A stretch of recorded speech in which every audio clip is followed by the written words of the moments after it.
Bienvenidos. Hoy les traemos las noticias más relevantes de Ecuador. Exploraremos los desarrollos recientes y cómo estos están afectando al país. No se pierdan nuestro análisis completo. Veamos a continuación.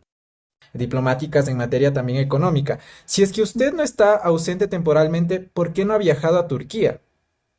Bueno, primero porque no quieren acatar la orden de una juez que nos dio el fallo al echarles abajo el invento nuevamente del sumario administrativo, lleno de mentiras y engaños, y ya acabamos de ver la denuncia de la misma juez, del presidente del Consejo de la Judicatura, el señor Godoy, cierto, que se presta justamente con la misma figura de una fiscal que hace exactamente igual.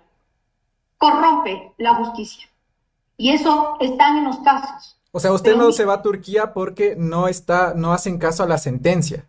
Por supuesto, si me militarizan la entrada de la vicepresidencia, y encima de esto, la ministra que está en desacato de esa sentencia escrita por la jueza Nubia, claramente, primeramente que con un acto de ella tan soberbio de decir que no va a cumplir lo que le dice la jueza, ordena a una institución que no es la suya de que vayan a trabajar los servidores de modo telemático.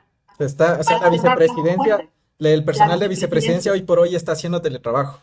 Exactamente. Entonces, ¿cómo quiere que cumpla el decreto si la señora supuesta está en casi una cefalía? Porque sabemos que hay un secretario nombrado y no sabemos cómo o quién le nombró al secretario que está en este momento en la vicepresidencia. Sin embargo, desde mi correo electrónico hemos hecho la insistencia a la vicepresidencia para saber qué es lo que ha hecho para poder cumplir el decreto. Si hay presupuesto, porque no es como ellos dicen, pues vaya y me tengo que ir. No, señores, hay que cumplir normativas. Yo no puedo salir porque quiero, porque a él se le antoja que tenga que salir. El decreto habla de un nombramiento.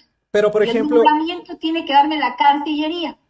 La señora canciller que dice que no sabe nada, que está esperando, que ella no sabe nada, que ella no puede decir nada. Cuando el decreto le ordena a ella un nombramiento que tiene que darme para yo poderme dirigir a Turquía. Y ese nombramiento para que usted se vaya, ese nombramiento para que usted vaya como representante del Ecuador a la embajada de Turquía ya no existe todavía, no le han dado. No tenemos absolutamente nada, Jefferson.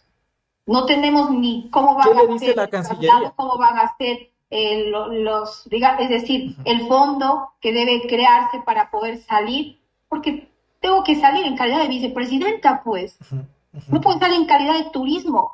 Esta gente está desubicada completamente en la normativa y en la ley, en el irrespeto a la institucionalidad. Y otra la vicepresidencia para ellos. Otro de los aspectos que usted mencionaba en ese sentido, si no estoy mal, recogía primicias de esto, es que tampoco usted viajaba porque no le habían pagado su sueldo y no tenía tampoco los recursos económicos para irse. ¿Esto es así? Y si es así, ¿desde cuándo a usted no le pagan su sueldo, vicepresidente? No me pagan el sueldo desde que inició el sumario administrativo. Desde ese momento, es decir, cuando yo estaba en Turquía. Yo en Turquía tuve que regresarme a Ecuador con mis recursos. El Estado ecuatoriano me dejó votar literalmente en Turquía. Sí, es decir, me envía y me deja. Es a que ustedes puedan dimensionar frente al monstruo en el que estamos. ¿Sí? Un monstruo insensible, sin el mínimo respeto ni siquiera a la persona, peor a las normativas. ¿No es cierto? Y hoy quieren mandarme en el mismo sentido como lo hicieron también en Israel. A los ecuatorianos les vamos a recordar que yo estuve 3 meses sin sueldo en el momento que me enviaron a Israel, sin fondos, y de la misma forma que procuran enviarme ahora.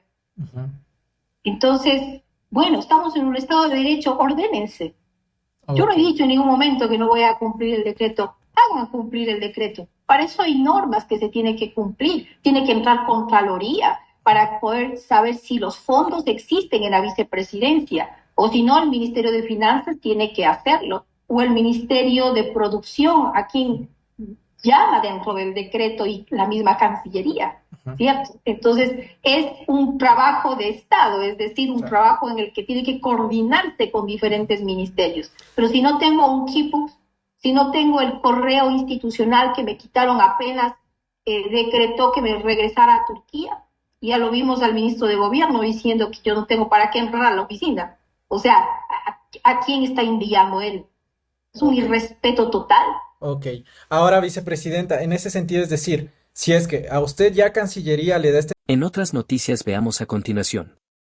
Bueno, mira, lo primero es, hay algo acá que es muchas veces no del todo considerado en una sociedad tan convulsionada y tan con tanta violencia como Ecuador, que es la cuestión económica, ¿no? Digamos, yo te diría economía y violencia son como los dos grandes temas. Ahora, el tema de la violencia es un tema que está presente. En algunos hay un reconocimiento, ¿no? Digamos, a la labor de Noboa en esto. Digamos, yo te diría acá que hay algo de la consolidación de Noboa tiene que ver un poco con la agenda de seguridad.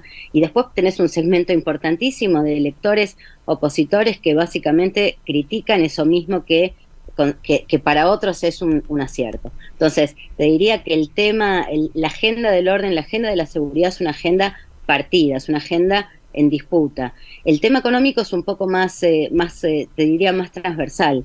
El problema de la falta del empleo es uno de los elementos que nosotros vimos con mayor recurrencia y, por supuesto, el tema de los apagones. Creo que en el último tiempo, por lo menos en las mediciones evolutivas que nosotros venimos teniendo, significó yo te diría como un cambio en la tendencia.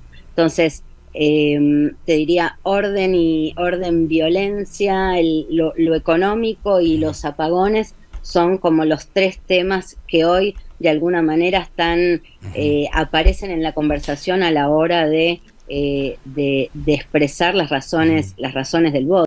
Absolutamente, lo sabemos muy bien porque realizamos investigación cualitativa, además de investigación cuantitativa, así que tenemos mucha, te diría, muy finito el panorama de opinión pública respecto de los malestares económicos y vinculados a la violencia. Ahí hay algo interesante, ¿no? Digamos que es que ya no es solo inseguridad, sino que el tópico de discusión es violencia. Pensá que yo lo estoy escuchando y analizando en relación también con otros países latinoamericanos. Pero me decías, la gente quiere cambio, la gente quiere continuidad. Vos sabés que esa pregunta, cambio, continuidad, es una pregunta muy importante cuando uno, o te dirías es un elemento que te ayuda a entender cómo puede ir la escena electoral, porque en definitiva es uno de los grandes ordenadores del voto, ¿no? Digamos, que las cosas que sigan con algunas mejoras, o que las cosas cambien plenamente o cambien conservando algunos aciertos. Entonces, cuando vos ves eso, lo que estás viendo hoy en el Ecuador es que el clima es cambista, el clima es hacia el cambio, ¿no? Digamos, nosotros, en nuestros números, nosotros tenemos un 48% de preferencia o de motivación hacia el cambio y un 41% de motivación hacia la continuidad, ¿no? Digamos, hacia el acompañamiento del oficialismo. Entonces, ahí ya empezás a ver un primer contorno. Por supuesto, después empiezan a aparecer distintos elementos en una elección, te diría, el modo en que se elabora y se razona el voto. Vos sabés que nosotros hace un tiempo indagábamos algo que indagamos no solo en Ecuador, sino en otros países, cuánto cree que va a haber campaña sucia, cuánto creen que circulan las mentiras en una campaña. Y la verdad que lo que encontramos es que, bueno, hay una, yo diría casi como una disposición natural a creer que efectivamente en las campañas suceden cosas